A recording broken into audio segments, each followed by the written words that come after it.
Hello students, welcome back to my channel. आपका मेरे channel Indian Historia पर स्वागत है। अगर आप मेरे चैनल पर नए हैं तो पहले मेरे चैनल को सब्सक्राइब करें और बेल आइकन पर भी क्लिक करना बिल्कुल मत भूलें, जिससे आपको मेरी वीडियोस की हर नई नोटिफिकेशन मिलती रहे।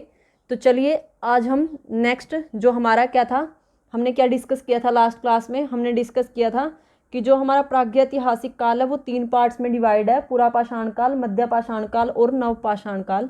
फिर हमने देखा था कि जो पुरापाषाण काल है वो भी आगे 3 पार्ट्स में डिवाइड है, निम्न पाषाण काल, मध्यपाषाण काल, पुरापाषाण काल और उत्तर पुरापाषाण काल। तो हमने जो बेसिक इंट्रोडक्शन था वो लिया था, इसका चार्ट डिस्कस किया था और साथ में ही हमने जो पुरापाषाण काल है उसके जो साक्ष्य मिले थे वो कहाँ कहाँ से मिले थे उसके लिए ट्रिक भी हमने याद की थी। तो पहले वो ट्रिक रिवाइज कर लेते हैं ताकि आपकी भी रिवीजन हो जाए साथ में। तो क्या थी, हमने क्या देखा, क्या डिस्कस किया था कि 63 फुट का आदमी, 63 फुट का जो आदमी था, ठीक है, जिसका नाम था रॉबर्ट ब्रुश, जिसका नाम था रॉबर्ट ब्रुश, वो कहाँ पे पला था? वो मद्रास के पल्लावरम में पला था। ठीक है, तो ये थी हमारी फर्स्ट ट्रिक जिससे हमने आसानी से याद कर लिया कि 1863 में सबसे पहले जो हमारी पुरापाषाण काल था उसके बारे में हमें क्या मिले थे, साक्ष्य मिले थे। तो अब उसके बाद हमारे पास नेक्स्ट जो ट्रिक थी हमारे पास वो क्या थी कि 1935 में डी टेरा को कहाँ पे? शिवालिक की पहाड़ियों में पीटा गया। ठीक है, शिवालिक की पहाड़ियों में किसको पीटा गया था? डी टेरा को। तो पीटा गया से भी क्या बन गया? पीटरसन। तो यहाँ पे हमारे पास 2 आर्कियोलॉजिस्ट थे, डी टेरा व पीटरसन, जिन्होंने हमारे क्या थी, जो सबसे आरंभिक पाषाण काल था उसका पता लगाया था, उसके बारे में साक्ष्य मिले थे उनको। ठीक है, तो अब हमें पढ़ना है यहाँ पे जो निम्न पुरापाषाण काल है उसके बारे में। तो चलिए अब हम यहाँ से डिस्कस करते हैं। और अगर अभी तक आपने मेरे चैनल को सब्सक्राइब नहीं किया तो पहले मेरे चैनल को सब्सक्राइब करें और बेल आइकन पर भी क्लिक करना बिल्कुल मत भूलें, जिससे आपको मेरी वीडियोस की हर नई नोटिफिकेशन मिलती रहे। तो यहाँ पे जो हमारे पास निम्न पुरापाषाण काल है, इसका जो एरिया है हमारे पास वो कहाँ था? वो सोहन नदी घाटी का था। मीन्स जो पाकिस्तान के जो पंजाब प्रांत है, ठीक है, उसका जो एरिया था वो वाला, उत्तर प्रदेश के छोटा नागपुर, संगरौली घाटी, ठीक है, और नर्मदा घाटी, और समस्त भारत में मिले थे वैसे हमें इसके जो निम्न पुरापाषाण काल के, लेकिन सिंध में और केरल को छोड़कर बाकी हमें हर जगह इसके साक्ष्य प्राप्त हुए थे। और वो साक्ष्य कैसे थे? पाषाण उपकरण थे, ठीक है, पत्थर के बने हुए औजार थे। तो अब यहाँ पे सबसे पहला पॉइंट क्या है यहाँ पे कि जो पाकिस्तान में जो पंजाब है उस टाइम तो वो भारत का ही हिस्सा था। ठीक है, तो पाकिस्तान में जो पंजाब प्रांत है उसके अंदर हमें मिले कुछ साक्ष्य। तो वो साक्ष्य कहाँ पे मिले? पंजाब के सोहन नदी घाटी पे। ठीक है, सोहन नदी की जो घाटी है वहाँ पे मिले। ठीक है, जो सेकंड मिले हमें वो कहाँ से मिले? संगरौली में। ठीक है, संगरौली घाटी में, जो कहाँ पे है? यूपी में है। ठीक है, उत्तर प्रदेश में है, उत्तर प्रदेश में संगरौली घाटी में मिले। फिर हमें मिले छोटा नागपुर में और नर्मदा घाटी पे। नर्मदा कहाँ पे है? मध्य प्रदेश में है। और ऑलमोस्ट हम ये बोल सकते हैं यहाँ पे कि हमें समस्त भारत में ही मिले। ठीक है, कि पूरे भारत में हमें साक्ष्य मिले किसके? निम्न पुरापाषाण काल के। सिवाय कहाँ नहीं मिले हमें? ना तो सिंध, मीन्स जहाँ सिंधु सभ्यता थी, ना तो वहाँ पे मिले। जहाँ सिंध है, पंजाब का सिंध प्रांत है जो अभी पाकिस्तान में है, ठीक है, ना तो वहाँ पे मिले और ना ही केरल में मिले। ठीक है, तो इन 2 प्रांतों को छोड़कर, इन 2 जगह को छोड़कर बाकी हमें हर जगह निम्न पुरापाषाण काल के साक्ष्य मिले हैं। ठीक है, जो मुख्य उपकरण यहाँ से पाए गए वो कौन कौन से थे, उनके नाम क्या क्या है हमारे पास? तो वो हैं, सबसे पहले है हमारे पास सलक, फिर है गंडासा, ठीक है, फिर उसके बाद है खंडक, सलक, कंडासा, खड़क, और क्या था? हस्त कुठार और बटी काशम। ठीक है, फिर उसके बाद हमें जो ये हमारा जो निम्न पुरापाषाण काल है इसके भी और अलग से नाम हैं। तो वो अब जैसे ये सोहन नदी की घाटी से मिला तो इसको सोहन संस्कृति के नाम से पुकारा गया। ठीक है। सोहन संस्कृति के नाम से किसको पुकारा गया? निम्न पुरापाषाण काल को दिया गया ये नाम, ठीक है। फिर चापर चापिंग पेबुल संस्कृति भी बोला गया इसको। क्या बोला गया? चापर चापिंग पेबुल संस्कृति, ठीक है। और क्या नाम दिया गया? चापर चापिंग पेबुल संस्कृति। और हैंड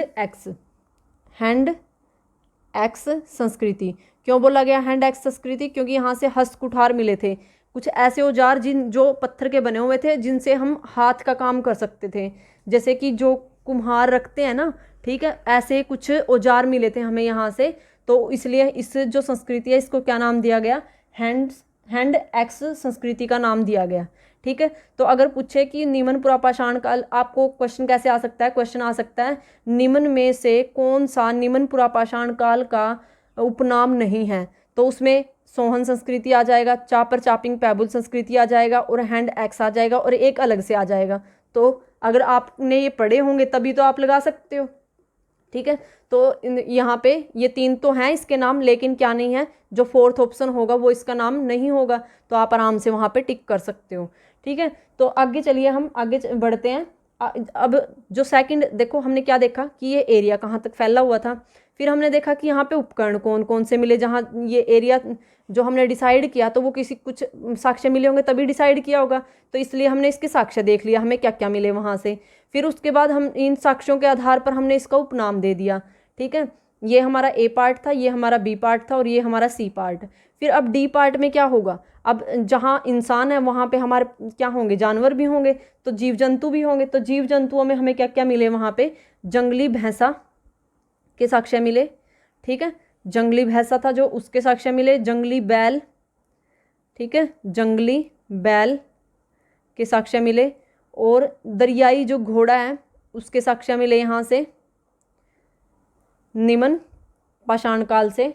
और ठीक है, तो इनके जो जीवाश्म है, जो जब मर जाते हैं तो उसके कुछ जैसे हड्डियों का कंकाल बच जाता है, ठीक है, या फिर नाखून मिल जाते हैं, तो या दांत मिल जाते हैं। तो ऐसी ऐसी चीज़ें इनकी कहाँ से मिली? इस जो निम्न पुरापाषाण काल का जो एरिया था वहाँ से पाई गई। तो वो कौन से जीव जंतु थे? वो ये थे, जंगली भैंसा, जंगली बैल और दरियाई घोड़ा। तो आई होप कि आपको ये अच्छे से समझ में आ गया होगा। हमने क्या डिस्कस किया? हमने डिस्कस किया कि निम्न पुरापाषाण काल में हमने जो साक्ष्य मिले थे हमें, वो कहाँ कहाँ से मिले थे? पाकिस्तान के पंजाब प्रांत से मिले थे, जहाँ पे सोन नदी घाटी है वहाँ से, ठीक है। सिंगरौली घाटी से मिले थे जो यूपी में है।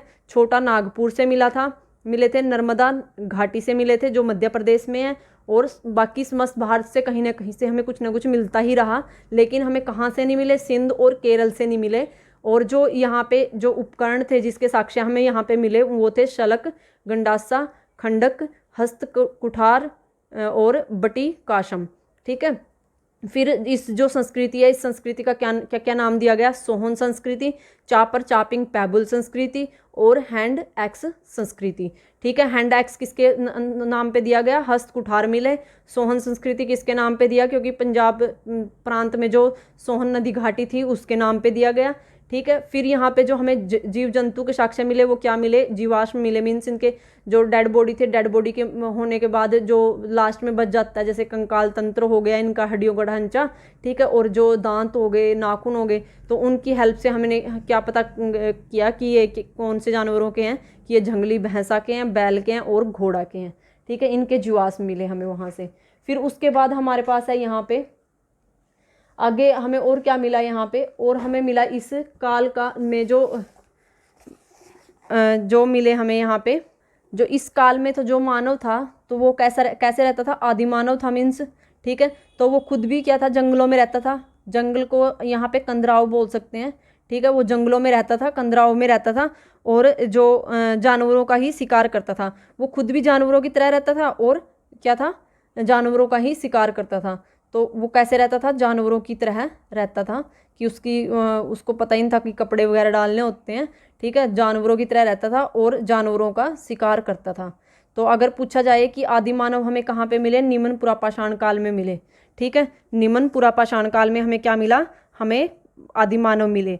तो अब आगे क्या है? नर्मदा जो घाटी है उसमें जो हथनोर नामक एक जगह है, मीन्स गाँव है, ग्राम है, वहाँ से मानव की खोपड़ी मिली और वो जो मनुष्य का सबसे पुराना अवशेष है आज तक का, ठीक है। आज तक इससे पुराना हमें कोई भी अवशेष नहीं मिला। तो आपके पास क्वेश्चन क्या आएगा कि नर्मदा घाटी में ऐसे पूछ सकते हैं कि सबसे पुराना जो मनुष्य का सबसे पुराना अवशेष जो मिला है वो कहाँ से मिला, तो हम क्या कहेंगे, हमें हथनौर नामक ग्राम से मिला। तो हथनौर कहाँ पे है, नर्मदा घाटी पे है। नर्मदा नदी कहाँ पे है, मध्य प्रदेश में, ठीक है। तो अभी क्या है यहाँ पे जो हमें नेक्स्ट पॉइंट यहाँ से क्या मिला, क्या लिखेंगे हम यहाँ पे कि जो नर्मदा घाटी है, नर्मदा घाटी में एक ग्राम है हथनौर। क्या ग्राम है, हथनौर। ग्राम मीन्स गाँव, ठीक है। और वहाँ से हमें क्या मिला, मानव की खोपड़ी मिली, मानव की खोपड़ी मिली, ठीक है। खोपड़ी क्या होती है, सिर, ठीक है। सिर का जो जो भाग होता है वो वाला खोपड़ी होता है। तो खोपड़ी मिली और ये क्या है, अभी तक का सबसे पुराना अवशेष है। तो सबसे पुराना अवशेष क्या है, मानव की खोपड़ी, और वह कहाँ से मिली, हथनौर से मिली। हथनौर कहाँ पे है, नर्मदा घाटी में, नर्मदा घाटी में। और नर्मदा घाटी के कौन से गांव में, हथनौर गांव में, ठीक है। तो ये था हमारा निम्न पुरापाषाण काल जो हमने आज डिस्कस किया। तो आई होप कि आपको ये अच्छे से समझ में आया हो। और अगर आपको इससे रिलेटेड कोई भी क्वेरी है तो आप कमेंट बॉक्स में कमेंट करके पूछ सकते हैं। तो चलिए मिलते हैं नेक्स्ट क्लास में। और अगर आपको मेरी वीडियोज़ अच्छी लगी तो वीडियो को लाइक और शेयर ज़रूर करें, और बेल आइकन पर भी क्लिक करना बिल्कुल मत भूलें, जिससे आपको मेरी वीडियोज़ की हर नई नोटिफिकेशन मिलती रहेगी। चलिए मिलते हैं नेक्स्ट क्लास में, तब तक के लिए bye bye and all the best.